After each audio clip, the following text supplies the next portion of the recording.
5000 लोगों ने, वहाँ राइटर्स ने उस पर हमला किया। तब गोली चली, कुछ लोग उसमें मारे गए, जिसको ये शहीदी दिन के तौर पर मनाते थे। उसके बाद ये अभी भी मनाते थे आज से? हाँ, अभी तक 2019 तक। नहीं, कुछ पार्टीज ने तो अभी भी बनाया। आपने देखा होगा पिछले 13 जुलाई को ये लोग गए थे वहाँ पर, आए महाराज बाजार में, हिंदुओं की दुकानें लूटी, लूटपाट की, कई लोगों को जो मारा, उसको जो महिला से उनकी बेइज्जती की। और मीरपुर उस समय जम्मू कश्मीर का हिस्सा था, वहाँ पर इतने राइट्स हुए जिसमें कि अली बेग गुरुद्वारा था उसको जला दिया गया। काफ़ी जो शेड्यूल कास्ट हिंदू थे उनको ज़बरदस्ती कन्वर्ट किया गया। वो 30 जुलाई 1931 था। ट्रेजेडी ये थी, जवाहरलाल नेहरू ने ये कंडीशन रखी कि विले को अगर इंडोर्स शेख अब्दुल्ला करेंगे तभी हम इसको मानेंगे। जवाहरलाल नेहरू जो थे वो शेख अब्दुल्ला के साथ इतने क्लोज थे, फिर 1953 में उनको अरेस्ट क्यों किया गया? वो कनाइव कर रहा था, he was conniving with Pakistan and America. Independence declare होने वाली थी। बेगम जो शेख अब्दुल्ला थी, उनके ऊपर कोठी बाग पुलिस स्टेशन में FIR था कि उनको फंड्स आते थे पाकिस्तान की तरफ से। हमने इतना बिल्कुल तिजोरी खोली थी। 80,000 करोड़ का पैकेज दिया था। जो मैं जिन प्रोजेक्ट्स की बात कर रहा हूँ वो प्रधानमंत्री मोदी जी के द्वारा दिया गया था। और हर मिनिस्टर्स को कोई डायरेक्शन थी कि जो भी मिनिस्टर वो आएगा, अच्छा प्रपोजल है उसको करिए। कई लोग एग्जाइल्स में नौजवान थे, POJK के एग्जाइल्स में मिले हमें, जो रह रहे हैं, कई उनको वहाँ से बदल किया गया, आज़ादी के लिए लड़े थे। आज तो तब वो हमें कहते थे, भाई आप आकर कहते हो वहाँ पर जम्मू कश्मीर आपका अभिन्न अंग है, कभी हमारी बात तो किया करो। और वहाँ भी लोग जो हैं वो चाह रहे हैं, वहाँ बहुत बड़ा विद्रोह हो रहा है, मोदी जी के नारे लगते हैं वहाँ पर, हम भारत में जाएंगे, वहाँ के जो है, आज तो पाकिस्तान में इस प्रकार की बातें होती, लेकिन मैं पाकिस्तान की बात नहीं करूँगा।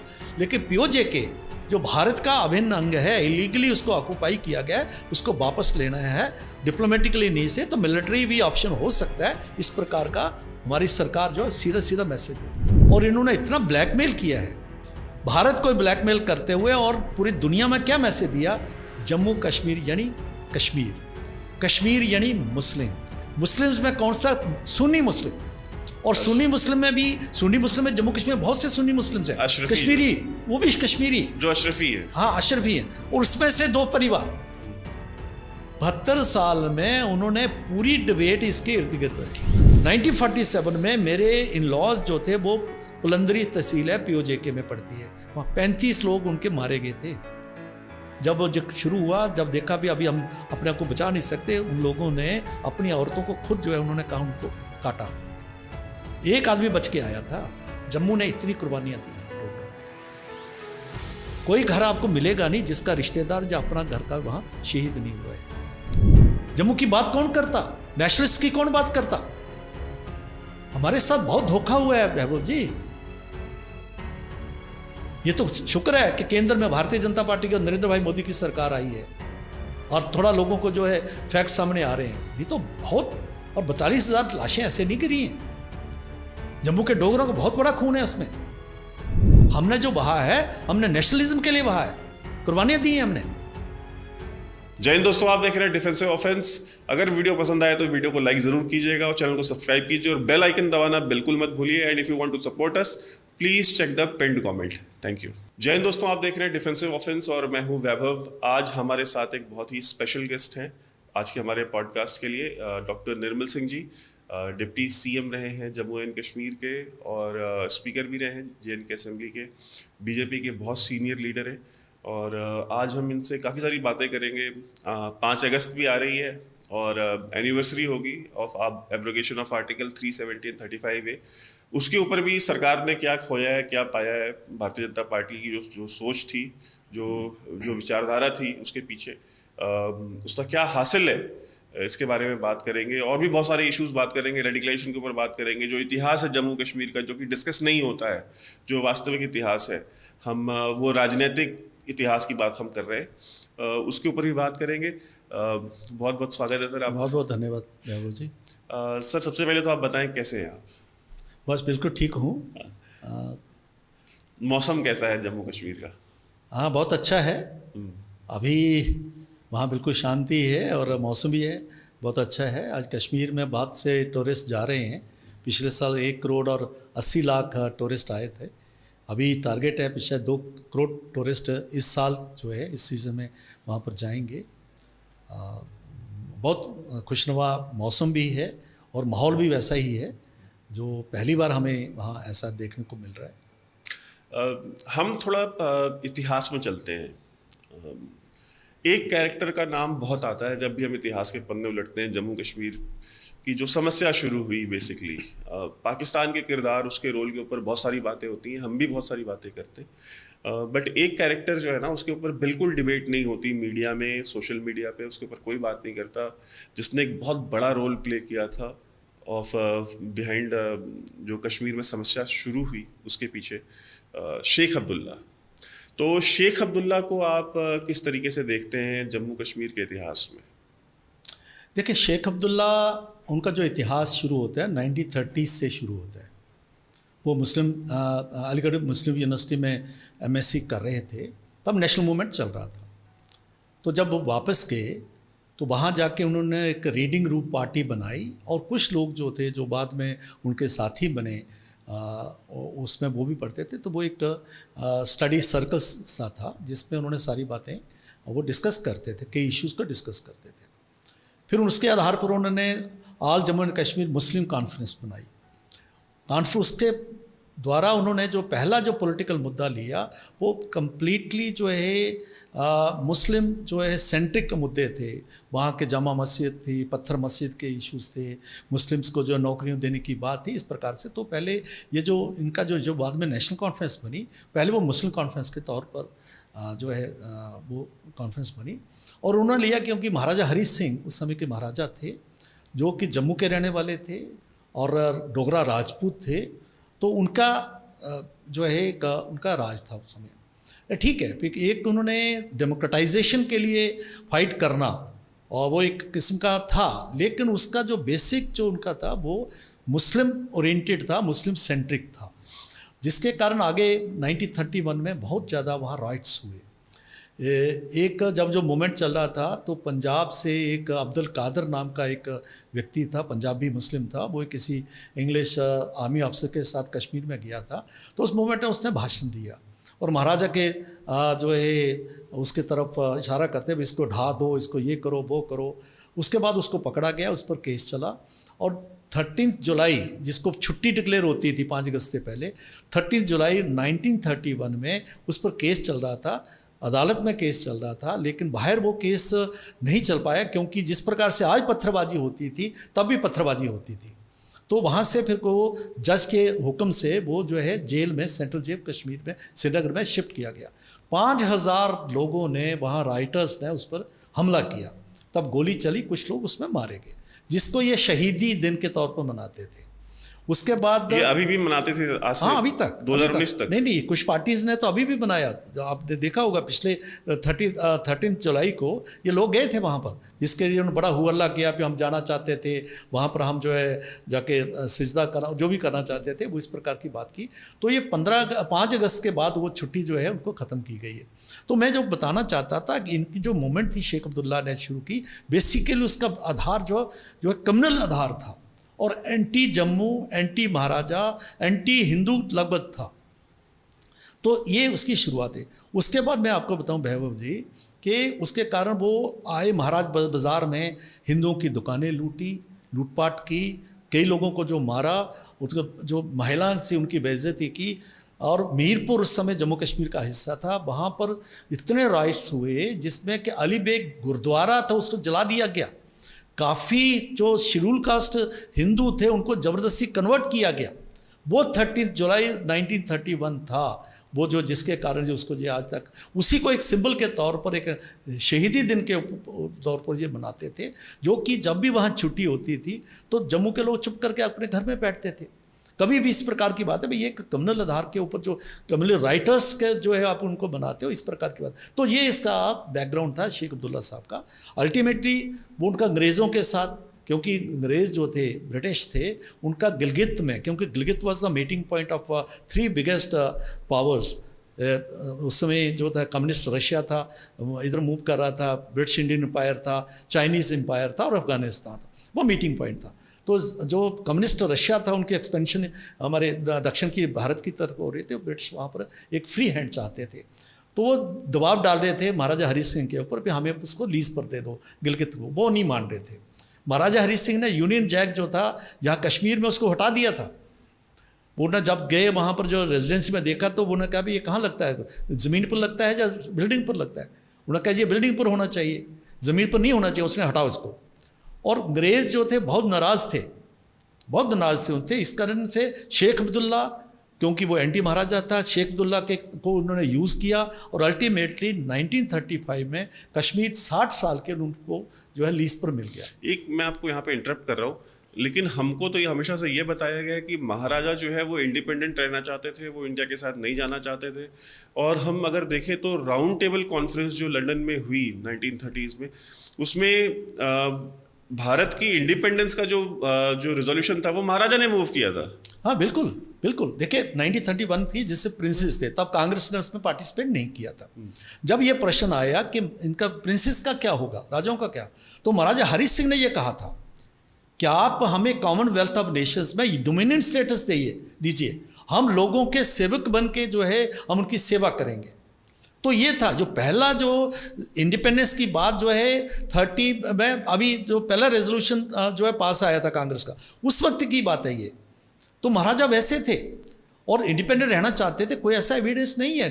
क्योंकि देखिए एक हमें वहाँ की जो पोजीशन को समझना पड़ेगा कि रेड क्लिफ लाइन है, तब उसका फाइनल नहीं हुआ था। मैं आपको बताऊं, गुरदासपुर डिस्ट्रिक्ट जो था, जो जम्मू कश्मीर को भारत के साथ जो है लिंक का, वो एक ही था, उसका भी फैसला नहीं हुआ था। तो उस समय जितना भी जम्मू कश्मीर का लिंक था, थ्रू सियालकोट था या थ्रू कोहाला था, कश्मीर से था, तो जितनी भी सप्लाई वहाँ से, तो स्ट्रैटेजिकली उन्होंने थोड़ा इसको पोस्टपोन किया। अल्टीमेटली जब रेड क्लिफ लाइन हुई और जब इवन के लाहौर, तब जो है उस जो पहला जो पार्टीशन का प्रपोजल था उसमें वो भारत में था और गुरदासपुर जो है वो पाकिस्तान को जा रहा था। फिर लाहौर को एक्सचेंज करके गुरदासपुर लिया, तब लिंक बना। फिर पहली बार सड़क की लाइन वो है वहाँ बनी है, उस वक्त उन्होंने फिर एक्सेशन किया है। तो ये कहना कि महाराजा ने इस प्रकार की बात, ठीक है, कुछ लोग उनको सजेशन, रामचंद्र काग थे जो वहाँ के उनके प्राइम मिनिस्टर थे, शायद वो उसके था पे हम इंडिपेंडेंट रहेंगे, ये थे, क्योंकि वो अपनी, हो सकता है उनकी अपनी कोई मिशन होगा, लेकिन महाराजा के मन में कभी ऐसी बात नहीं आई। महाराजा ये जो कहना, ये एलिगेशन है, कोई भी एक चीज़ को जो बताता नहीं है कि महाराजा का कोई फैक्ट नहीं बताता है महाराजा। तो महाराजा ने जब भी मौका मिला, जब वो लाइन बन गई और जिस प्रकार का माहौल बने, उन्होंने पहला जो है किया कि भारत के साथ उन्होंने विलय किया। और ट्रेजेडी ये थी, जवाहरलाल नेहरू ने ये कंडीशन रखी कि विलय को अगर इंडोर्स शेख अब्दुल्ला करेंगे तभी हम इसको मानेंगे। उनका कोई रोल नहीं था, क्योंकि जो इंडिपेंडेंस एक्ट था, इंडिपेंडेंस एक्ट ने एक जो अथॉरिटी थी वो प्रिंसेस थे। 565 स्टेट्स में से 555 स्टेटें जो है जो भारत में उनका विलय हुआ तो सारे प्रिंसेस ने किया था, लेकिन यहाँ कंडीशन रख दी, क्यों भाई? और अल्टीमेटली आप देखेंगे कि मतलब शेख अब्दुल्ला स्टेक होल्डर नहीं थे, बिल्कुल नहीं थे, और उनको स्टेक होल्डर बनाने की मांग नेहरू ने रख दी। ने स्टैंड लिया और यही नहीं किया, एक एक्सेशन हो गया। जब शेख अब्दुल्ला ने भी उसको एग्री कर लिया, अल्टीमेटली महाराजा को सीट से हटा दिया। महाराजा जो थे वो कॉन्स्टिट्यूशनल हेड थे, तब तक उनको रहना था जब तक 1956 में जम्मू कश्मीर का जो एक कहना चाहिए अनडिजायर्ड कॉन्स्टिट्यूशन दिया गया, तब तक उन्होंने क्या किया, उनको हटाने के लिए डॉक्टर करण सिंह जो अभी माइनर थे, छोटी उम्र के थे, उनको सदर रियासत बनाया और हेड ऑफ द स्टेट की सारी पावर्स जो है उनको नॉमिनेट करके उनको ट्रांसफ़र कर दी और महाराजा को जो इरेलेवेंट कर दिया। यही नहीं, महाराजा को जम्मू कश्मीर से उसने कंडीशन रखी कि जब तक महाराजा हरी सिंह जम्मू कश्मीर में रहेंगे मैं कामयाब नहीं हो सकता, इसलिए आप इनको बाहर भेजिए। Ultimately he was sent in exile, और जब तक उनकी डेथ नहीं हुई, उनकी जो अस्थियां आई थी वो मुंबई में रहे, वो नहीं आए वापस।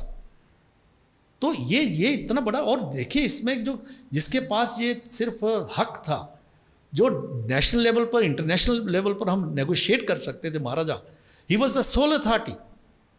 मैं पाकिस्तान में एक कॉन्फ्रेंस में गए तो वो लोग कहने लगे भी नहीं, इसको क्वेश्चन कर। मैंने इनको कहा, मैंने कहा कि देखिए जो इंडिपेंडेंस एक्ट था और इंस्ट्रूमेंट ऑफ एक्सेशन था, दोनों की एक हिस्ट्री है। Instrument of accession was a part of independence act, और उसी इंडिपेंडेंस एक्ट में पाकिस्तान बना है। मैं कह denying instrument accession amounts to denying the very existence of Pakistan. Pakistan को तो आप मानते हो, ये पाकिस्तान में इस्लामाबाद में उनको उनके मुंह पर कह के आया था। उससे वो जो रोल था, और उसमें सोल अथॉरिटी महाराजा हरी सिंह थे, उसको उनको सीन से बाहर कर दिया। तब जो है हमें इस तरह फेस करना पड़ा। पूरी हमने शेख अब्दुल्ला के हाथ में रखी, और वो कम्युनल एजेंडे के साथ पड़ रहा है। मैं आपके ध्यान में लाऊं, अरे वही जो थे जो जवाहरलाल नेहरू जो थे, वो शेख अब्दुल्ला के साथ इतने क्लोज थे, फिर 1953 में उनको अरेस्ट क्यों किया गया? वो कनाइव कर रहा था। He was conniving with Pakistan and America. Independence declare होने वाली थी। बेगम जो अब्दुल्ला शेख अब्दुल्ला थी, उनके ऊपर कोठी बाग पुलिस स्टेशन में FIR था कि उनको फंड्स आते थे पाकिस्तान की तरफ से। फिर बख्शी गुलाम मोहम्मद जब जो वज़ीर आज़म बने, उन्होंने कहा कि इसको बंद कर दीजिए, इससे जो है, क्योंकि इस तरीके का इनको जेल में डाल दिया। बेगम अब्दुल्ला, जिनको मादरे मेहरबान के नाम से पुकारा जाता है, उनके ऊपर FIR था कोठीबाग थाना कश्मीर में। कोई बहुत कम षड्यंत्र नहीं हुए जम्मू कश्मीर में, और जिसके कांग्रेस का उसमें पूरा रोल रहा है, शेख अब्दुल्ला नेहरू का पूरा उस पर। मतलब आज जो 42,000 लाशें वहाँ पर गिरी हैं, तो सिर्फ वो वहाँ टेररिस्ट उसके लिए, जो सेपरेटिस्ट उसके लिए जिम्मेदार हैं, वही नहीं है, वो तो हैं ही, ये लोग जिम्मेदार हैं। तो बहुत बड़ा एक, मैंने कहा, जब हमने पे करना पड़ा है। अच्छा है अभी माहौल बदला है। नहीं, जब आपने आर्टिकल 370 हटाया, तो उस समय आपकी क्या विचारधारा थी कि हम इससे क्या अचीव करना चाहते हैं? मतलब कुछ हो गए ना, अगर हम कोई भी काम करने जाते हैं तो हमारे दिमाग में होता है कि हाँ, अगर हम ये काम करेंगे तो हमको इसके ये 2, 3, 4, 5 रिजल्ट्स मिलेंगे। तो वो रिजल्ट्स आपके दिमाग में क्या थे, और 3 years 4 years down the line क्या आपको वो रिजल्ट्स मिले? देखिए वैभव, इसमें दो एस्पेक्ट्स में बात करना चाहूँगा। हमारे ध्यान में क्या था, भारतीय जनता पार्टी, चाहे वो जनसंघ था, चाहे भारतीय जनता पार्टी थी, एक बात थी कि जम्मू कश्मीर वैसी एक रियासत है, स्टेट है, बाकी स्टेट्स हैं, इसको स्पेशल ट्रीटमेंट क्यों? और जब हम एक कंट्री वन कंट्री वन जो है पीपल की बात करते हैं, तो फिर उनको भी वैसा होना चाहिए। दूसरा हमारा कहना था कि अभी ताज़ा हमने एक कम्युनल लाइंस के ऊपर एक पाकिस्तान स्टेट क्रिएट हुआ है मजहब के आधार पर, और दूसरी आप आधार रख रहे हो, दूसरा उसका आधार रख रहे हो। क्योंकि जितना जो है सिर्फ 3 जो थे, डिफेंस, कम्युनिकेशंस और फॉरेन अफेयर्स, ये भारत के पास थे, बाकी सारी जो है उन्हें कश्मीर को उनको दे दी। वहाँ पॉलिटिकल सिस्टम को मैं अभी कभी मौका मिलेगा डिस्कस करूँ किस प्रकार था। Government employees used to be the agents of National Conference party के, ये 53 उसके तक हुआ है। तो इस प्रकार का था। तो ये अलगाववाद जो उसका रूट्स हैं, सेपरेटिज्म के रूट्स इससे आर्टिकल 370 के बीच में थे।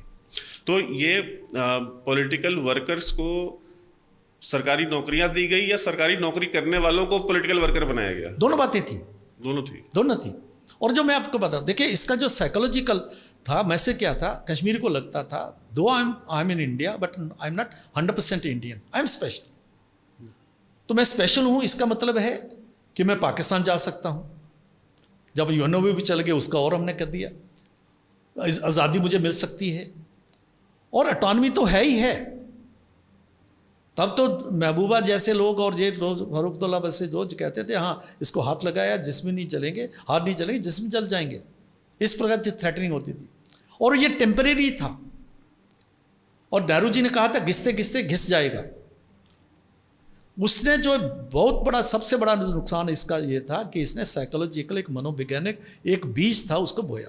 उसका फिर उसके आगे जो टेररिस्ट मूवमेंट्स खड़ी हुई या सेपरेटिस्ट मूवमेंट करी, इसी आधार पर खड़ी हुई।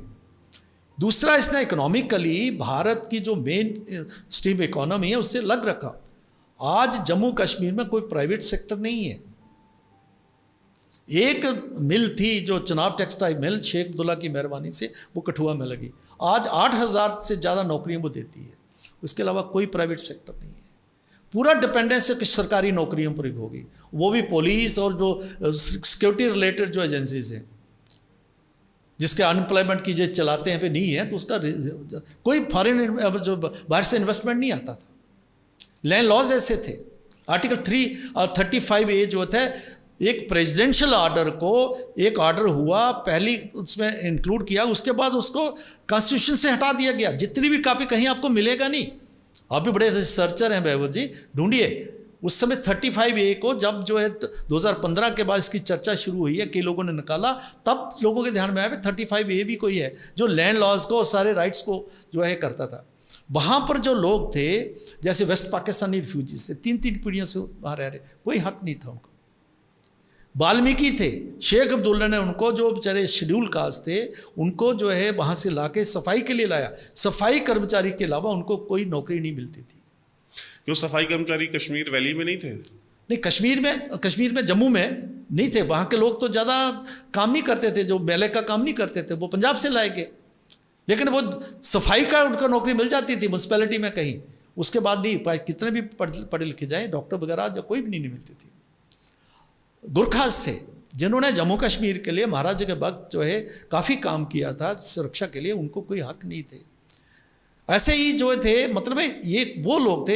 ऐसे ही जो गुज्जर बकरवाल है, जो एसटीज़ हैं, जो 100% मुस्लिम्स हैं, गद्दी सिपी हैं, उसमें हिंदू हैं, पहाड़ीज़ हैं जिनको अभी रिजर्वेशन है, उनको कोई पॉलिटिकल रिजर्वेशन जो थी 5 अगस्त 2019 से पहले नहीं थी, पूरे देश में थी।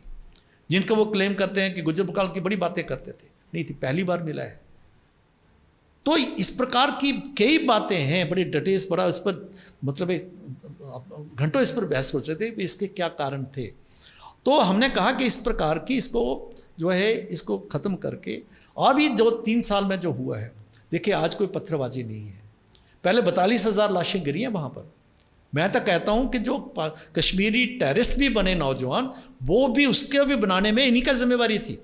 अगर वहाँ के लोग IAS में आ सकते हैं, IPS में आ सकते हैं, बड़े बड़े प्लेयर्स बन सकते हैं, तो फिर उनको उनमें टेररिस्ट भी तो बने, इस कारण से बने। तो वो अगर वो उनकी लाश गिरी है, तो वो कश्मीरी के एक हिंदुस्तानी की लाश गिरी है जो पाकिस्तान में चला गया, ट्रेनिंग लेके आ गया। हमारे सुरक्षा बल, मेरे अपने घर में मेरा रियल जो ब्रदर इन लॉ था, वो शहीद हुए हैं 18 जनवरी 1992 डोडा में। तो इस प्रकार के जो माहौल था, उसका ये आधार था, जो आज वहाँ दिखता नहीं है। 42,000 जो लाशें मैंने कहा, आज वहाँ पर उसके बाद 5 अगस्त 19 से कोई बंद नहीं है, कोई पत्थरबाजी नहीं है। बच्चे पहले जाते थे अपने बैग्स में पत्थर लेके जाते थे, आज वो बस्ते किताबें लेके जाते हैं।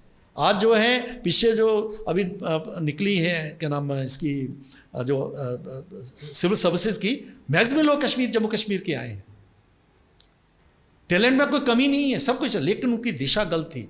और दिशा अभी ठीक हुई है, जो कि आर्टिकल 370 जाने के बाद उनको लगता है अभी इसी व्यवस्था में रहना है। जो अभी नेक्स्ट पीढ़ी है, अगली पीढ़ी है, पुरानी पीढ़ी तो वही एजेंडा उभारेगी, क्योंकि उनका 2 परिवारों की राजनीति उसके आधार पर चलती रही। लेकिन अभी वो सोचने लगे नहीं, इसी व्यवस्था में रहना है। इसलिए आज वहाँ पर जो है तरक्की, तामीर और डेवलपमेंट और उस तरह से जो है रुझान बदला है। लेकिन मैं ये नहीं कहूँगा सब कुछ खत्म हो गया, क्योंकि इन्होंने अभी जो है एक स्ट्रैटेजी भी बदली है। हाइब्रिड जो टेररिज्म का जो कॉन्सेप्ट जो आया है, टारगेट किलिंग्स का आया है, वो उसका भी एक रीजंस है। तो वो है, क्योंकि आइडिया इतनी जल्दी मरता नहीं है, 3 साल उसके लिए बहुत ज़्यादा होते नहीं हैं। लेकिन काफ़ी चीज़ें बदली हैं और माइंडसेट बदलते समय ज़रूर लगेगा। लेकिन इस प्रकार का प्रोसेस आगे चलता रहेगा। और केंद्र में अगर जो है सशक्त सरकार रही, डिसीजन लेने वाली सरकार रही, तो चीज़ें जो है आगे बढ़ेंगी और कश्मीर उसी प्रकार से मेन स्ट्रीम में आ जाएगा जिस प्रकार से पूरे देश है। और उसका भारतीय लोकतंत्र का पूरा लाभ कश्मीर को भी मिलेगा, ये आम कश्मीरी अभी सोचने लगा है। लेकिन आप लोग अक्सर देखते हैं कि आप महबूबा मुफ्ती को और जो अब्दुल्ला फैमिली है, आप लोग इनको क्रिटिसाइज तो करते हैं, लेकिन उसी महबूबा मुफ्ती के साथ मिलकर के आपने सरकार भी तो बनाई ना। इसके ऊपर ये लोगों के अंदर ये सवाल रहता है कि आपने सरकार क्यों बनाई, आपने ये गलती क्यों की। अगर उस समय सरकार बनाई तो आप अब कैसे क्रिटिसाइज कर सकते हैं? देखिए, हम डेमोक्रेसी में हैं, पार्टी का अपना एजेंडा रहता है, अलग अलग पार्टियों का रहता है, उनका अपना एजेंडा था, हमारा अपना एजेंडा था। लेकिन आप देखिए 2014 के जो असेंबली इलेक्शंस हुए, उसका मैंडेट किया था, जम्मू से हम जीते, कश्मीर से वो जीते। अगर वो कश्मीर के जो ये मुफ्ती मोहम्मद सईद जो थे चीफ मिनिस्टर, उनका कहना था, क्योंकि उन्होंने भी एक कदम आगे बढ़ाया और हमने भी आगे एक कदम बढ़ाया, और प्रधानमंत्री नरेंद्र भाई मोदी जी का उनके मन में था कि इसको एक्सपेरिमेंट किया जाए कि क्या लोकतंत्र में जिस कहा जाता है कि नॉर्थ पोल साउथ पोल मिलके क्या चल सकते हैं क्या, अगर लोगों की भलाई सामने हो। एक तो ये साबित करता है कि भारतीय जनता पार्टी को हार्डलाइनर माना जाता है, ये बताता है कि हम इस प्रकार के लोग अगर नेशनल इंटरेस्ट में उनके साथ भी हम बैठ के सरकार चला सकते हैं, और हमने 3.5 साल सरकार चलाई, अच्छी सरकार चली। जब ये एजेंडा ऑफ अलायंस बना उसमें हमने उनको कहा कि देखो आपका जो सेल्फ रूल है, आपका जो है कॉमन करेंसी की बात करते हो, आप जो सुप्रा असेंबली की बात करते हो, आपको छोड़ना पड़ेगा। उन्होंने छोड़ा। हमने भी 370 को कहा कि हम फॉर द टाइम भी इसको बैक बर्नर पर रखेंगे। सरकार चली। जब तक सरकार चली तो अच्छी सरकार चली, जितने भी बड़े बड़े डेवलपमेंट जो आए हैं, और जम्मू को उनका हिस्सा पहली बार मिला है।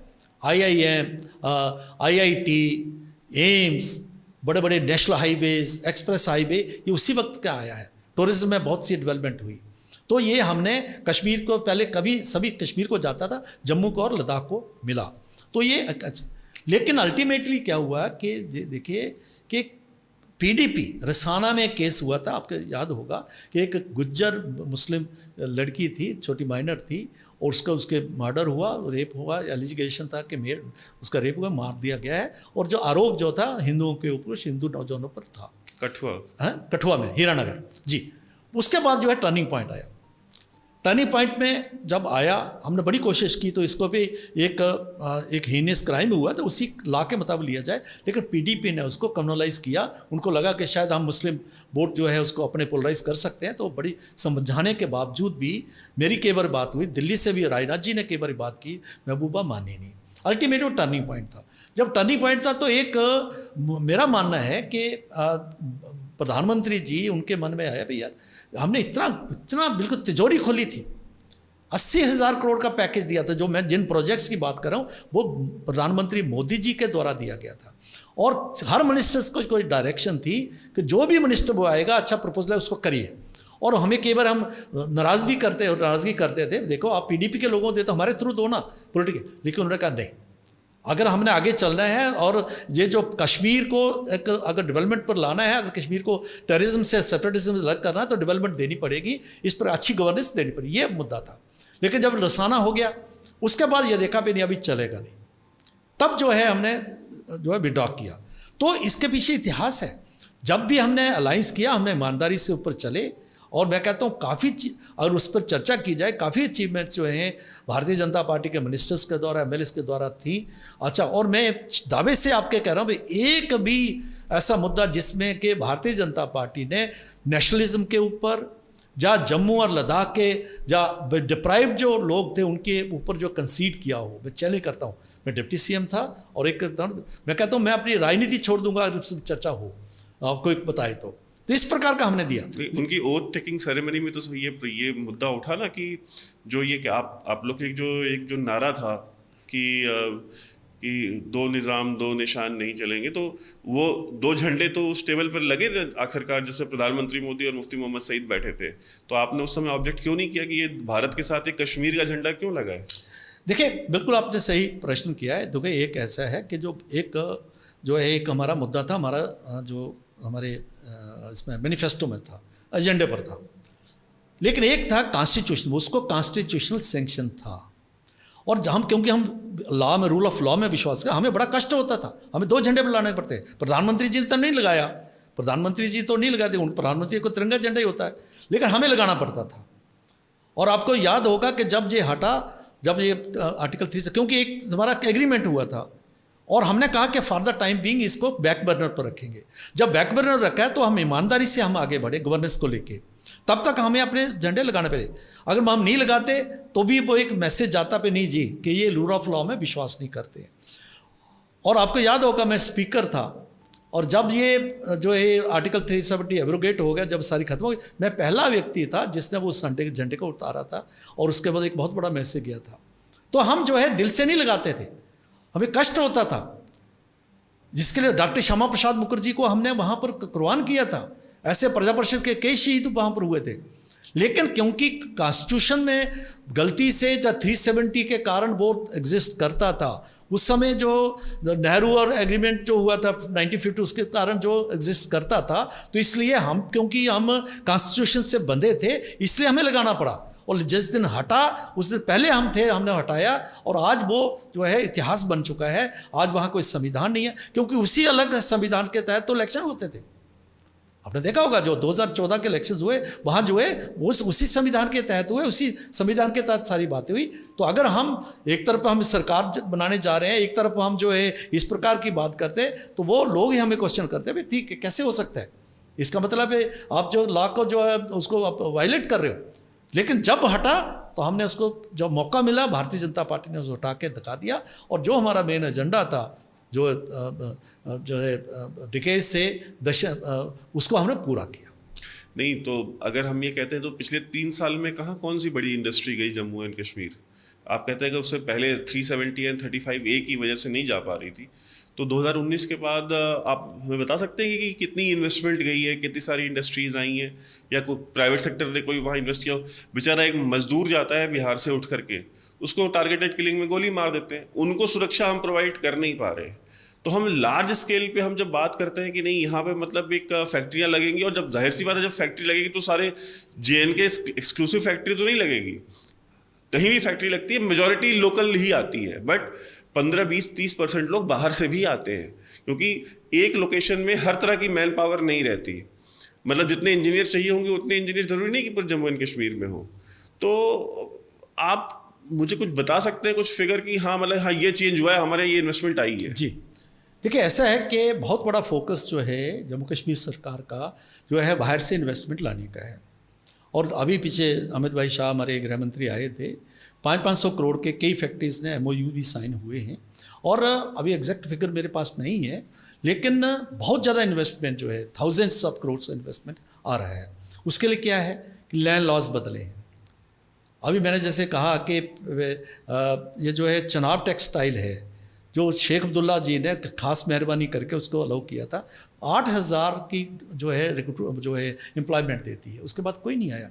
HMT था कश्मीर में, मतलब वो बंद होना पड़ा था। ये हालात थे। आज प्राइवेट इन्वेस्टमेंट जो है, बड़ी बड़ी कंपनीज आ रही हैं, कोका कोला आ रहा है, अभी जो है अभी सांबा में, कठुआ में, और अलग अलग कश्मीर में भी। कश्मीर में इतना स्कोप नहीं है जितना जम्मू में स्कोप है। तो इन्वेस्टमेंट जो थाउजेंड्स ऑफ करोड़ से लोग इन्वेस्ट कर रहे हैं, और अभी भी पाइपलाइन में काफ़ी प्रोजेक्ट्स हैं। तो आने वाले वक्त 3 साल उसके लिए, क्योंकि जिस प्रकार का वहाँ का माहौल था, विश्वास बनने में, इन्वेस्ट में अभी समय लग रहा है। और ये जो आपने टारगेट किलिंग की बात की, यही उनका मकसद है, क्योंकि वहाँ इन्वेस्टमेंट आ गई, वहाँ लोगों को एम्प्लॉयमेंट मिली। तो अभी क्या कर रहे हैं, उनमें वो दम तो नहीं है पे जाके जो है धनाते आते थे, मस्जिद से निकल के आते थे, अनाउंसमेंट्स होती थी, और हज़ारों लोगों के बीच में जो है बंदूकें लेके आते थे। अभी उनकी दम नहीं है। आज वो हमारी सिक्योरिटी फोर्स से आर्मी को फेस नहीं कर सकते। आज पहले जो 5-5, 6-6 कमांडर्स की लाइन रहती कि नंबर 1, नंबर 2 ऐसे रहता, आज एक नहीं दिखता। आज उन्होंने अपनी स्ट्रैटेजी बदली, हाइब्रिड जो उसको टेररिज्म कहते हैं। अभी क्या है, मैंने एक CID के बड़े अफसर से पूछा, उनका चीफ से पूछा, मैंने कहा ये क्या है, अभी आप कैसे कर सकते? उन्होंने जो बात बताई, उन्होंने कहा कि पहले टेररिस्ट का जो कॉन्सेप्ट था वो क्या था, ये टेररिस्ट है, घर से भागा हुआ है, पाकिस्तान में ट्रेनिंग ली है, जब यहाँ पर जो है जंगल में रहता है, उसके हाथ में हथियार है और पुलिस की डायरी में है। ये जो इन्होंने क्या किया कि नया कोई ड्रगिस्ट है, कोई जो है जिहादी मेंटालिटी का, उसको जो मदरसे में या किसी द्वारा उसको पढ़ाया गया है, उसको कहते हैं गांव में तू बैठा रहे। पर एक दिन क्या कहते हैं कि वो उसको कोई जाता है, उसको पिस्टल देता है, कहते हैं फलान आदमी को मार के आ जा, हिंदू को मार के आ जा, मजदूर को मार के आ जा। जैसे अमरीना भट्ट को भी मारा, कश्मीरी जो लेडी थी, जो है कल्चर उसमें थी, वो TV आर्टिस्ट थी, इसमें सोशल मीडिया की आर्टिस्ट थी। लेफ्टिनेंट फ्याज को जैसे मारा, इस प्रकार का उन्होंने कार्रवाई की, टारगेट किलिंग, जिससे एक डर खौफ पैदा हुए कि बाहर से लोग ना आए, और लोगों को ये मैसेज है कि ये बाहर के लोग आएंगे, डेमोग्राफी चेंज हो जाएगी, इसलिए हमें इसको मार रहे हैं। तो आज इस लेवल पर आ गया है। इसके कारण अभी माहौल उस प्रकार का, लोग कश्मीर में इन्वेस्टमेंट करने के लिए लोग अभी थोड़ा सा इसके तरह, लेकिन जम्मू में खूब इन्वेस्टमेंट आ रहे हैं। तो आने वाले वक्त में, क्योंकि देखिए फैक्ट्री बनाने में, एक तो विश्वास बढ़ने में, लैंड लॉज को चेंज करने में, जो भी लॉज हैं उसको बदलने में, और रेड टेपिज्म माइंडसेट तो वही है। अभी भी सरकार में लगभग वही लोग बैठे हुए हैं, बहुत से कम हैं। तो इसमें कई दिक्कतें ज़रूर हैं, लेकिन उसके बावजूद ही बहुत लार्ज स्केल पर इन्वेस्टमेंट आ रहा है। आने वाले वक्त में इसका बहुत बड़ा जो होगा मतलब फ़ायदा होगा, नौजवानों को फ़ायदा होगा। मैं बताऊं, जम्मू कश्मीर में 1 करोड़ और 25 लाख 30 लाख की आबादी है, 5 लाख के हमारे जो है वहाँ एम्प्लॉइज़ हैं, शायद यूपी में इतने नहीं हैं। तो ये रेशो होता है। और कौन है, पुलिस में है या डेली वेजेस हैं, इस प्रकार के लोग हैं। प्राइवेट सेक्टर को उभरने नहीं दिया। 370 की जो बात आप कर रहे थे, यही कारण था। और आज क्योंकि बहुत ज़्यादा लोग जो है अनएम्प्लॉयड हैं, इस कारण से उनके कोई और रास्ता नहीं है, तो ये इजी मनी है। कोई जिहादी उनको पकड़ के ले जाते हैं, कोई टेररिस्ट लेके जाते हैं, तो कहते हैं ठीक है कुछ भी। तो अभी जो सरकार जो एक जो प्राइवेट सेक्टर को इनकरेज कर रही है, प्राइवेट जॉब्स आ रही हैं, ऐसा ऐसा जो है वहाँ लोग इन्वॉल्व होंगे। अभी कल ही LG साहब एक मीटिंग बता रहे थे, 30,000 के लगभग नौकरियाँ जो है पिछली सरकार 3 सालों में दी गई हैं, और भी भरी जा रही हैं, लेकिन साथ साथ जो प्राइवेट सेक्टर को भरा जा रहा है। तो आने वाले वक्त में मुझे लगता है, लेकिन समय तो लगेगा। 3 पीढ़ियों से जो बिगड़ी हुआ जो बात है, वो 3 साल जो है उसके लिए बहुत कम है। लेकिन है कि ये कंसिस्टेंसी बनी रहे, और जो लॉ एंड ऑर्डर जिस प्रकार का वो ठीक रहेगा, इसमें पूरा हमारा विश्वास है। और केंद्र में मजबूत लीडरशिप है, तो वो मजबूती से आगे बढ़ेंगे। आप देखेंगे और 2, 4, 5 साल में बहुत से माहौल जो है बदलेगा। इन्वेस्टमेंट की बात हो रही है कि देखिए, आज ऐसा माहौल बना है कि भारत से तो बड़े बड़े इंडस्ट्रियलिस्ट जो हैं वहाँ इन्वेस्ट करने की सोच रहे, जैसे कोका कोला आया और कई फैक्ट्रीज आई हैं।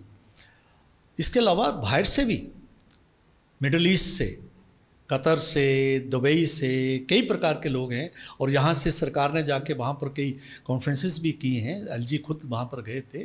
वो काफ़ी लोग जो है यहाँ इंटरेस्टेड हैं जम्मू कश्मीर में इन्वेस्ट करने के लिए। अगर इन्वेस्टमेंट आएगा तो अल्टीमेटली उसका फ़ायदा तो जहाँ के नौजवानों को होगा। फैक्ट्रीज लगेंगी, टूरिज़्म में बहुत बड़ा स्कोप है। अभी जितना टूरिज़्म पोटेंशियल है वो अभी एक्सप्लॉइट नहीं हुआ है।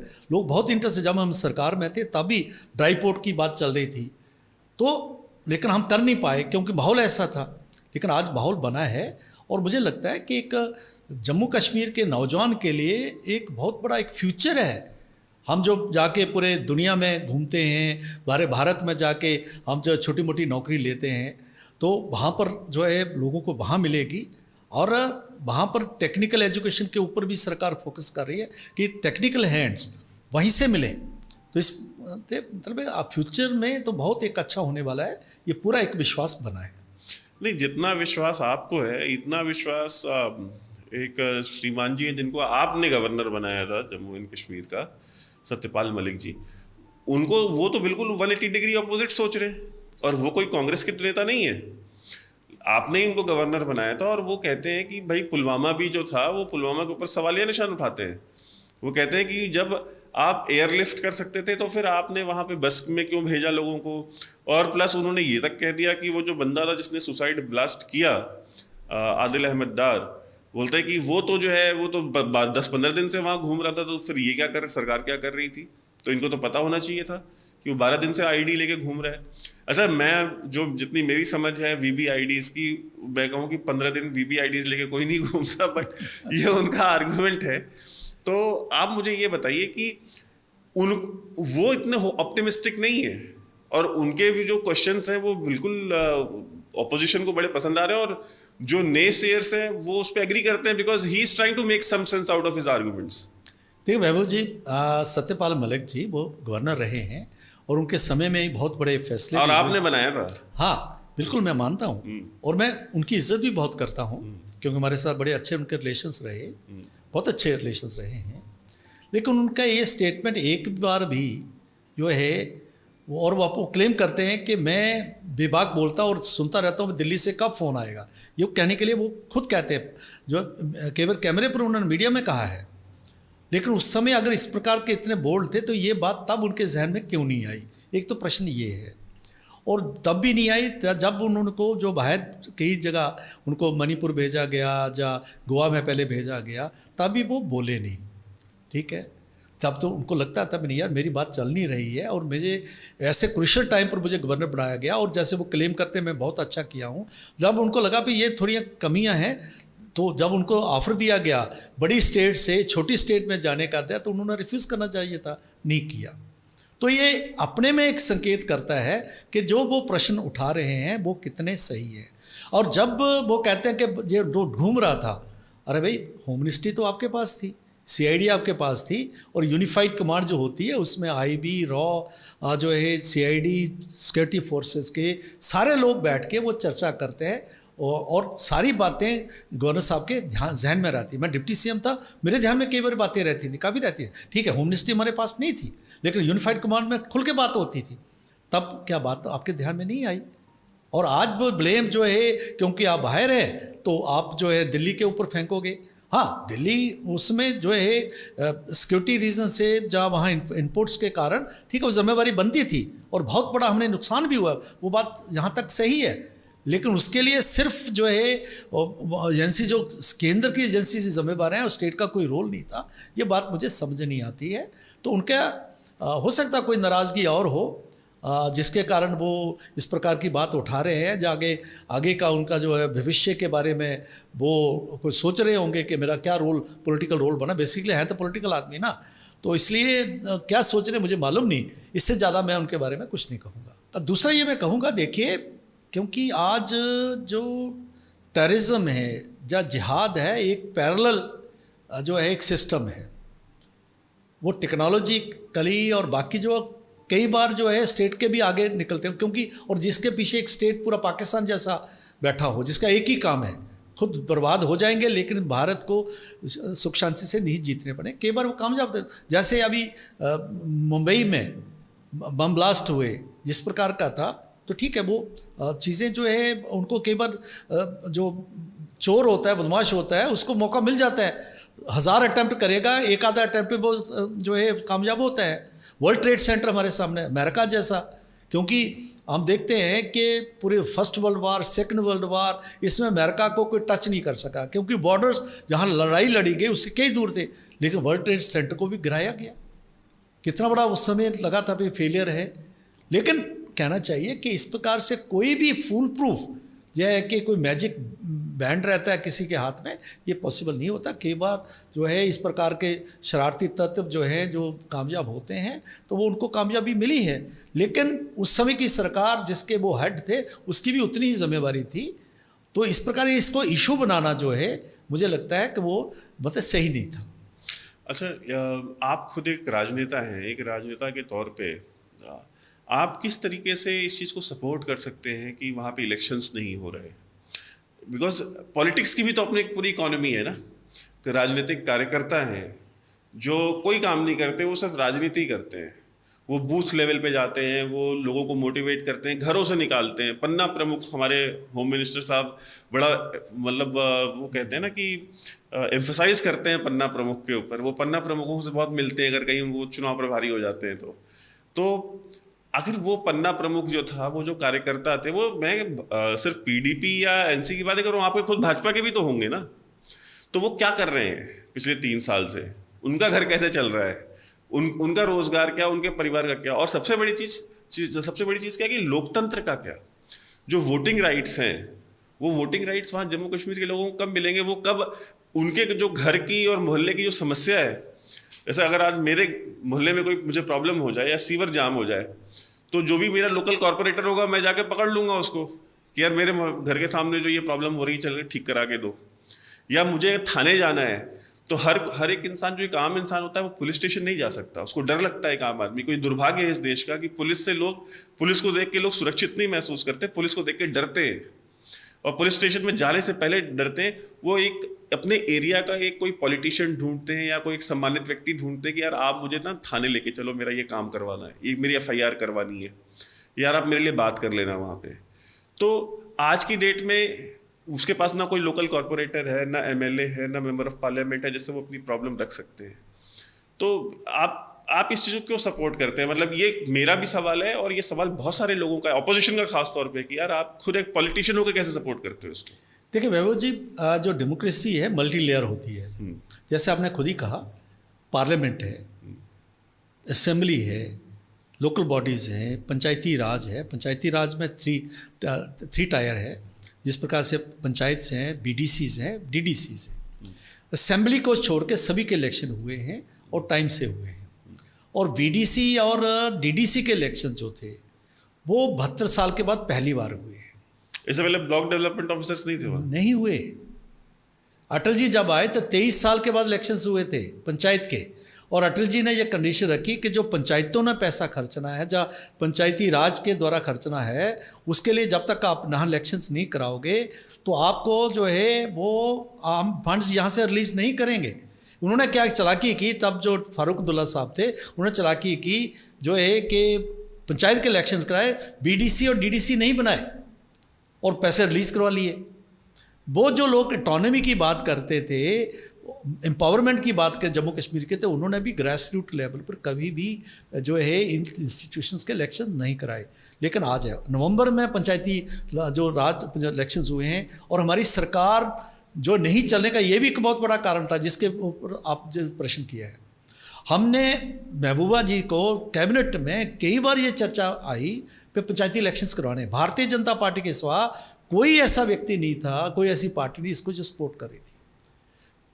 नेशनल कॉन्फ्रेंस, PDP, चाहे हमारा कोलिशन पार्टनर था, कांग्रेस, सारे एकजुट हो जाते थे। और जहाँ इलेक्शन की बात है, लोकल बॉडीज़ के इलेक्शन पहले हुए, 5 साल अभी नवंबर में उस खत्म होने वाले, दोबारा इलेक्शंस होंगे। लोकसभा की तैयारी चल रही है। एकमात्र इलेक्शन है जो असेंबली इलेक्शन है, जो कि पार्टी का मानना है कि इसको इलेक्शन जल्दी होने चाहिए, ये हम बार बार कह रहे हैं, और फैसला इलेक्शन कमीशन ने लेना है। लेकिन ये मैं मानूंगा कि इसमें डिले का कारण हो सकता है कि जम्मू कश्मीर एक बहुत बड़ा स्ट्रक्चरल चेंज हो रही है, ट्रांजिशनल फेज से हम गुजर रहे हैं। कि एक असेंबली थी, स्टेट की असेंबली थी और यूटी की असेंबली बनी है। आज उसका डिलिमिटेशन का था।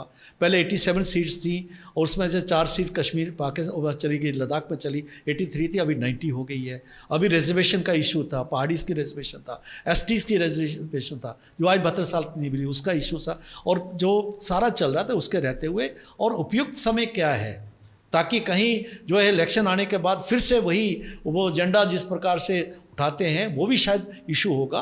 लेकिन पार्टी तो बिल्कुल तैयार है और लगातार हम लोगों में हैं, लगातार लोगों में हैं। और पंचायती इलेक्शन उसके लिए भी तैयारी है, और जो है लोकसभा और असेंबली इलेक्शन के लिए भी तैयारी है। जब इलेक्शन हो गए हम तो तैयार हैं। हमने तो बार बार कह रहे हैं भी इलेक्शन होने चाहिए। और जो एक्सपर्ट्स हैं, सिक्योरिटी एस्पेक्ट्स को जानने वाले हैं, सरकार वहाँ की है, और इलेक्शन कमीशन मिल के असेंबली इलेक्शन कब होना है जल्दी वो फैसला करेंगे, हमें पूरा विश्वास है। तो हमें मान के चले कि 2024 में जब लोकसभा इलेक्शंस होंगे तो सांसद जो है वो जम्मू एंड कश्मीर से भी चुन के आएंगे? अभी भी हैं। नहीं, मैं अगली 24 की बात कर रहा हूँ। हाँ, 24 में तो होंगे ही, क्योंकि जो सांसद हैं, 5 सांसद जो है जम्मू कश्मीर में 2019 के इलेक्शन में चुन के आए हैं, जिसमें नेशनल कॉन्फ्रेंस के भी हैं, भारतीय जनता पार्टी के भी हैं, और भी पीछे जो है हमारा एक गुज्जर जो नेता हैं उनको राज्यसभा में चुना गया है, नॉमिनेट किया गया है। तो आगे भी इलेक्शन जो है रूटीन में होंगे। तो असेंबली इलेक्शंस भी होंगे 24 में? हाँ, हम एक्सपेक्ट करते हैं कि लोकसभा के साथ या उसके साथ हो सकते हैं, हो सकता है अगर इलेक्शन कमीशन डिसाइड को पहले भी हो सकते हैं। तैयारी पूरी है। अच्छा, हम एक बयान सुनते हैं अभी, पहले ये बयान बहुत कम सुनाई देता था, हाल के दिनों में बहुत ज़्यादा सुनाई दे रहा है। डिफेंस मिनिस्टर राजनाथ सिंह जी भी बार बार इसकी बात चर्चा कर रहे हैं। अभी हाल ही में उन्होंने एक बयान दिया कि हम कारगिल में हमने जो है वो लाइन ऑफ कंट्रोल क्रॉस नहीं की, जबकि हम कर सकते थे। लेकिन अब वो कह रहे हैं कि अब इस बार जो है वो हम PO जो LOC है वो क्रॉस करेंगे और POJK को लेकर रहेंगे चाहे कुछ भी हो जाए। तो बड़े कॉन्फिडेंस दिखाई दे रहा है उनकी बातों में कि वो एम्फसाइज कर रहे हैं इस चीज़ पे। और हमको पता है कि कोई भी रक्षा मंत्री या कोई भी गृह मंत्री पॉलिसी लेवल पे जब तक डिसीजन ना हो वो बयान नहीं देते। तो आप कैसे देखते हैं कि POK को लेने की क्या वाकई में आपकी पार्टी, आपकी सरकार में मंशा है? और अगर है तो क्या ये फिर वैसा ही एक किस्सा बन के रह जाएगा जो जैसे राम मंदिर को कहते थे कि मंदिर वहीं बनाएंगे बट तारीख नहीं बताएंगे? अभी राम मंदिर की तारीख भी हो गई है और भारतीय जनता पार्टी के व्यक्त में समय में हुई है, और राम मंदिर, भव्य राम मंदिर बन रहा है। तो ये बताता है 370 के बारे में भी लोग कहते थे कि ऐसी कहले पे बताओ कब उठाओगे, ऐसे बातें करते, वो भी हो गया। तो भारतीय जनता पार्टी का नेतृत्व जो कहता है वो करता है। और जहाँ तक पीओजेके का बात है, ये सिर्फ भारतीय जनता पार्टी का रिजॉल्व नहीं है, ये पूरे नेशन का रिजॉल्व है। फरवरी 1994 का रेजोल्यूशन है, यूनानिमस रेजोल्यूशन है, शायद नरसिम्हा राव जी तब प्राइम मिनिस्टर थे। हमने कहा था उस रेजोल्यूशन में, पार्लियामेंट ने कहा था कि अगर कोई आउटस्टैंडिंग इशू है पाकिस्तान के साथ है वो है पीओजेके, और उसको कैसे हमने वापस लेना है वो इशू है। तो this is on record, this is national resolve. और उसके लिए तरीके रहते हैं, डिप्लोमेसी रहती है उसमें। अगर डिप्लोमेसी काम नहीं करती है जब, तो फिर मिलिट्री सोल्यूशन भी रहता है, मिलिट्री सोल्यूशन भी रहता है। तो डिप्लोमेटिकली जिस प्रकार से आज पीओजेके से ही आवाज़ें उठी, मेरा खुद जाना हुआ पीओजेके में, वहाँ इतनी बुरी हालत है। मुझे एक कर्नल साहब मिले जब मैं 1999 में, हम टोरंटो में एक कॉन्फ्रेंस था, तो उस कॉन्फ्रेंस में 1990 से बाद की बात है, तो कॉन्फ्रेंस वहाँ कर्नल साहब थे, पाकिस्तान आर्मी में थे। वो व्यक्ति थे जिनके फादर जो थे जहाँ गिलगित के थे, वो खान थे, वहाँ के राजा थे। तो हमारे जो महाराजा हरी सिंह के एक गवर्नर थे ब्रिगेडियर घनसारा सिंह, उनको अरेस्ट किया था, क्योंकि जब वो रिवोल्ट हो गया, हमारी आर्मी भी जो थी वो रिवोल्ट कर गई, और अंग्रेज़ों ने भी बड़ा रोल प्ले किया था। तो मेजर ब्राउन ने, नहीं, मेजर घनसारा सिंह, नहीं, मेजर ब्राउन ने बड़ा रोल प्ले किया। हाँ, मेरे मेजर ब्राउन, यस, तो ठीक है, तो आपके ध्यान में है। तो तब वो उनके जो खान थे, उनका बेटा मुझे मिला। उसने कहा कि डॉक्टर साहब, हमने पाकिस्तान में जाके बहुत जो है गलती की। कहते आपके यहाँ कितना टेररिज्म है, लेकिन आपकी फ़ौज ने, आपकी एयरफोर्स ने कभी भी यहाँ शेलिंग नहीं की है, हमारे ऊपर शेलिंग करते हैं ये। आज हमारी डेमोग्राफी चेंज हो रही है। जम्मू कश्मीर में बहुत बड़ी इशू बना है डेमोग्राफी चेंज लगा, लेकिन एक भी इलीगल पाकिस्तान से लोग पिछले समय आके वहाँ स्टेट बना के बैठे हुए थे, पाकिस्तान से शादियां होकर आ रहे थे, लेकिन जम्मू हिंदुस्तान से कोई ऐसा व्यक्ति नहीं गया जो इलीगली वहाँ पर है। गिलगित बल्तिस्तान में तो बहुत सारे जो ये अपने केपी के नॉर्थ वेस्ट फ्रंटियर के जो पठान हैं, हाँ, उनको ला करके बसाया वही डेमोग्राफी चेंज। और मतलब कौड़ियों के नाम, मतलब 100 रुपए 150 रुपए एकड़ पे उनको जमीनें दी गई। जी, ये उनका कहना था। फिर हम स्वीडन में मिले, कुछ लोग मिले, बाकी जगह कई लोग एग्जाइल्स में नौजवान थे, पीओजेके के एग्जाइल्स में मिले हमें, जो रह रहे हैं, कई उनको वहाँ से बदल किया गया, आज़ादी के लिए लड़े थे। आज तो तब वो हमें कहते थे, भाई आप आकर कहते हो वहाँ पर जम्मू कश्मीर आपका अभिन्न अंग है, कभी हमारी बात तो किया करो। और आज देखिए, आज जम्मू कश्मीर असेंबली में उनकी एक नॉमिनेशन की बात हुई है, वहाँ जो डिस्प्लेस हो गए आए हैं, और पहली बार हमने कहा कि वहाँ के मौसम की बात बता रहे हैं, पहली बार इस प्रकार की बात हो रही है। तो ये बता रहा है कि हम जो हैं, हमारी पूरा प्रयास ही नहीं है, हम करेंगे, डिप्लोमेटिकली नहीं होगा तो अगर मिलिट्री सोल्यूशन नहीं होगा, अगर डिफेंस मिनिस्टर कहते हैं तो हम किस एक्सट्रीम तक जा सकते हैं, ये तो क्लियरली बताया जा रहा है। डिप्लोमेटिकली भी हम करेंगे, और वहाँ भी लोग जो हैं वो चाह रहे हैं, वहाँ बहुत बड़ा विद्रोह हो रहा है, मोदी जी के नारे लगते हैं वहाँ पर, हम भारत में जाएंगे, वहाँ के जो है, आज तो पाकिस्तान में इस प्रकार की बातें होती, लेकिन मैं पाकिस्तान की बात नहीं करूँगा, लेकिन पीओजेके जो भारत का अभिन्न अंग है, इलीगली उसको ऑक्यूपाई किया गया है, उसको वापस लेना है, डिप्लोमेटिकली नहीं से तो मिलिट्री भी ऑप्शन हो सकता है। इस प्रकार का हमारी सरकार जो सीधा मैसेज दे रही है। एक आखिरी सवाल आपसे कि जब आप ये सारी बातें करते हैं पीओजेके की और कश्मीर के ग्रोथ की, और इसमें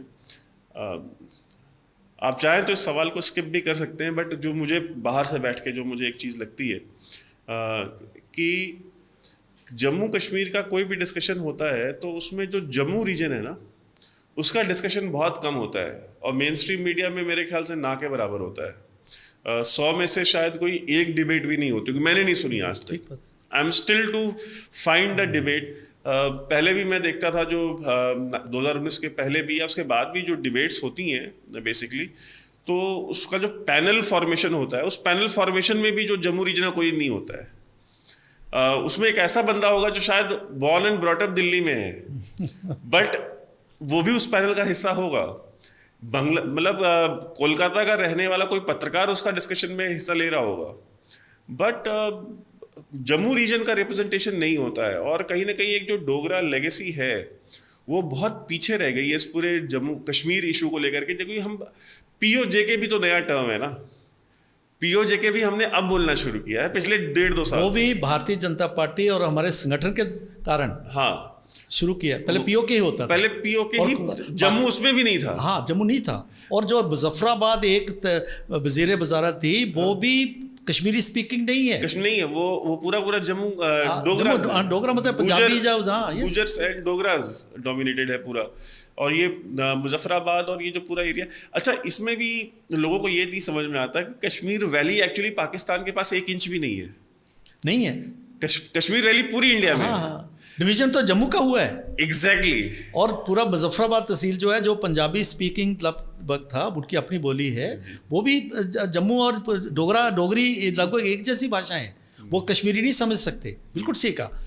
सबसे पहले भाई जी आपका आभार प्रकट करूंगा, कम से कम जम्मू वाले को आपने अपना मौका तो मुझे दिया कि मैं आपसे बात कर सकूं। हाँ, कई जगह हम रहते हैं, लेकिन बिल्कुल सही कहा, उसका कारण है हिस्टोरिकल, उसका रीजंस है। हिस्टोरिकल रीज़न क्या है?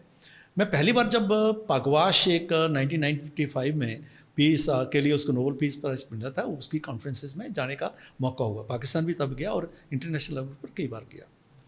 तो पहली बार जब मैंने जम्मू का और नेशनल पर्सपेक्टिव रखा, तो लोग, मुझे याद है बारी में थे हम, और रशियंस और जितने डिप्लोमेट, उसमें डिप्लोमेट्स होते हैं और साइंटिस्ट होते हैं, इस प्रकार का वो रहता है। वो मेरे पे उन्होंने घेर लिया मुझे, क्या है जम्मू, क्या है लद्दाख, क्या है इंटरनेशनल लेवल पर। क्योंकि देखो, जो कश्मीरी सेपरेटिस्ट थे, जो लूज एक्सेशन में विश्वास करने वाले NCPDP ये लोग थे, ये तो ठीक है, इतने वोकल हैं, इतना सब कुछ है, और इन्होंने इतना ब्लैकमेल किया है भारत को ब्लैकमेल करते हुए, और पूरी दुनिया में क्या मैसेज दिया? जम्मू कश्मीर यानी कश्मीर, कश्मीर यानी मुस्लिम, मुस्लिम्स में कौन सा? सुन्नी मुस्लिम। और सुन्नी मुस्लिम में भी, सुन्नी मुस्लिम में जम्मू कश्मीर बहुत से सुन्नी मुस्लिम्स हैं, कश्मीरी, वो भी कश्मीरी जो अशरफी है। हाँ, अशरफी हैं। और उसमें से 2 परिवार 72 साल में उन्होंने पूरी डिबेट इसके इर्द गिर्द रखी है। ये पहली बार हुआ कि जब जम्मू का जब जो है रिप्रेजेंटेशन होना शुरू हुआ, जब पगवाश में कई जगह हम कॉन्फ्रेंसेस में गए, अटल जी के बाद में हुआ है।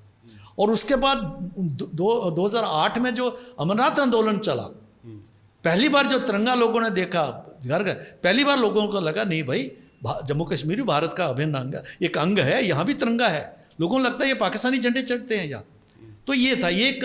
और उसका जम्मू का क्या क्यों नहीं था? क्योंकि जम्मू और कश्मीर समस्या को रहते हुए भारत जिस प्रकार से डील कर रहा था, जिस प्रकार से उनकी डीलिंग रहती थी, एक पीसमेंट के आधार पर, और एक जो कहते पीस को बाई करने का एक है, एक एस्टैब्लिश करना पीस, एक बाई करना, वो पीस को बाई करते रहे, अपीसमेंट करते रहे।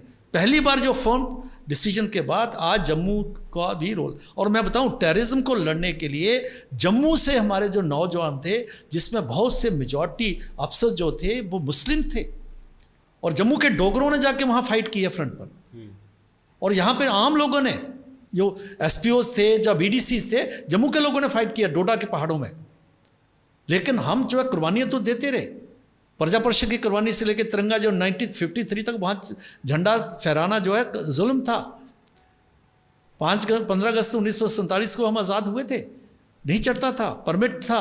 उसके लिए लड़ने के लिए फ्रंट लाइन पर जम्मू के डोगरे और जम्मू लड़ता रहा, लेकिन उनको कभी रिकग्निशन नहीं मिली। शायद उस समय की, शायद नहीं, सरकारों का रवैया ऐसा था, और लगता था भी, और जम्मू वालों को लगता था भी हमने कुर्बानी देनी है। मैं बताऊं, मैं पहले भी कहा हूं, मेरा रियल ब्रदर इन लॉ जो है शहीद हुआ 1947 में। मेरे इन लॉज जो थे वो पुलंदरी तहसील है, POJK में पड़ती है, वहाँ 35 लोग उनके मारे गए थे। जब शुरू हुआ, जब देखा भी अभी हम अपने आप को बचा नहीं सकते, उन लोगों ने अपनी औरतों को खुद जो है उन्होंने कहा, उनको काटा। एक आदमी बच के आया था। जम्मू ने इतनी कुर्बानियाँ दी हैं डोगरों ने। कोई घर आपको मिलेगा नहीं जिसका रिश्तेदार जो अपना घर का वहाँ शहीद नहीं हुआ है। लेकिन हम न्यूमेरिकली हम कम थे, पॉलिटिकली जिस प्रकार से वहाँ पर जो है डिलिमिटेशन होता था, 37 सीटें जम्मू की और 46 सीटें कश्मीर की। आज 43-47 का हुआ है। हम पहाड़ी इलाके में हैं, कई प्रकार जो पैरामीटर से उनको इग्नोर किया गया। मैं आपको बताऊं, जम्मू कश्मीर में जब यहाँ पर इंडियन कॉन्स्टिट्यूशन बन रहा था, उसमें पता कि 4 लोग कौन थे? शेख अब्दुल्ला, कश्मीर के सबसे टॉलेस्ट लीडर, मौलाना मसूदी, जो बाद में जो जनता पार्टी में बहुत बड़े मौलाना थे वो थे, अफजल बेग, तीनों टॉप क्लास के लीडर्स थे। जम्मू से पता कौन था? डोगरा कौन था? मोतीलाल बेगड़ा उधमपुर का 8वीं पास व्यक्ति, उसको रखा था।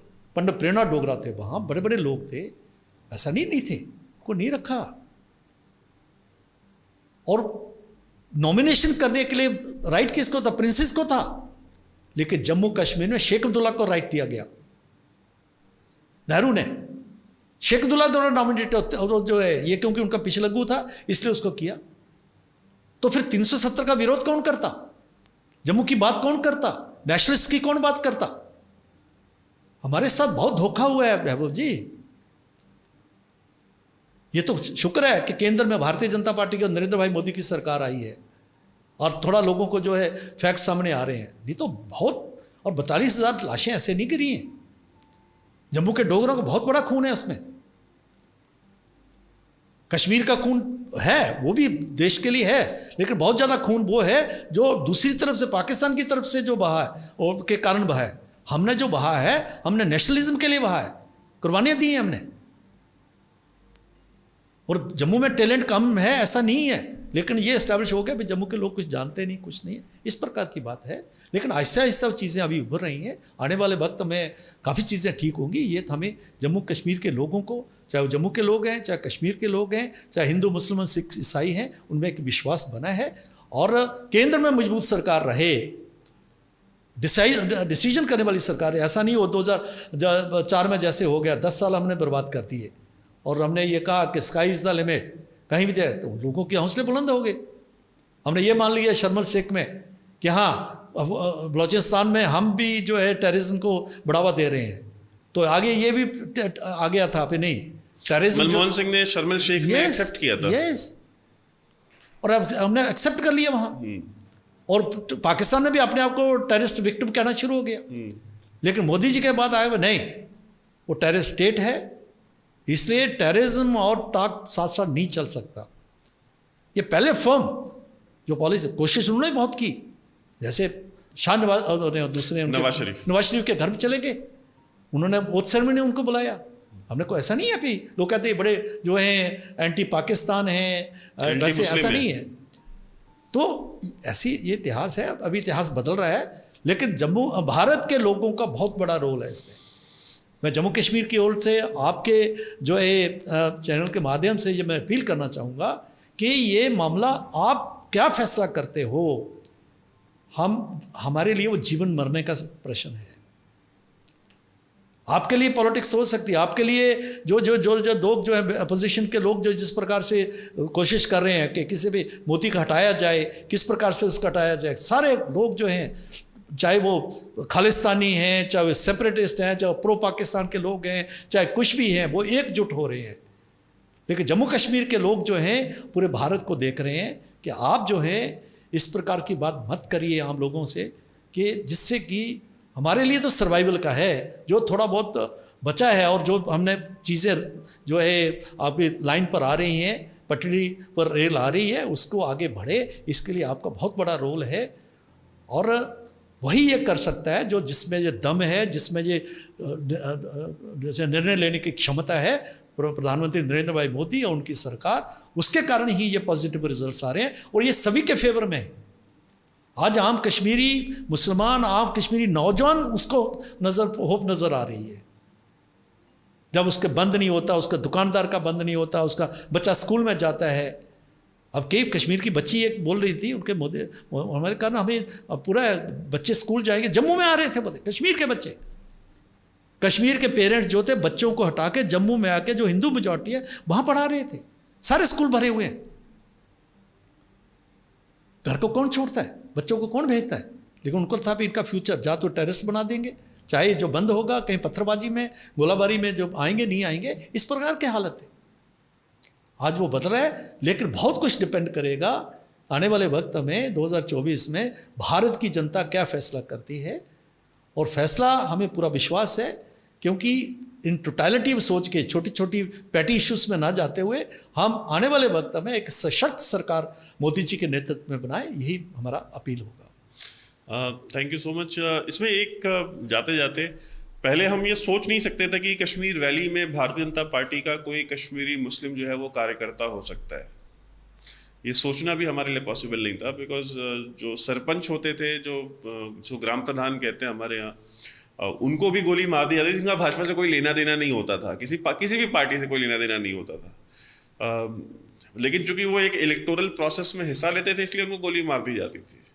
बुरहान वानी का जो कहते हैं ना कि जो सबसे ज़्यादा जो फेमस काम है वो यही है, सरपंचों को गोली मारना, बुजुर्गों को, और तो कुछ ने बहादुरी का काम नहीं किया। तो आज हम देखते हैं इस चीज़ को कि भाजपा के बहुत सारे कार्यकर्ता जो ट्विटर पे अपनी फ़ोटो डालते हैं, सोशल मीडिया पे फ़ोटो डालते हैं, कैंपेन्स रन करते हैं, और ये तो अचीवमेंट है आपकी, इसके लिए मैं आपको कॉन्ग्रेचुलेट करूंगा और सरकार को कि मैंने ये सोचा नहीं था मेरी लाइफ टाइम में कुछ ऐसा मुझे देखने को मिलेगा। तो thank you so much doctor साहब, एंड आई होप कि हम फ्यूचर में भी एक बार फिर से दोबारा बैठेंगे। बहुत धन्यवाद।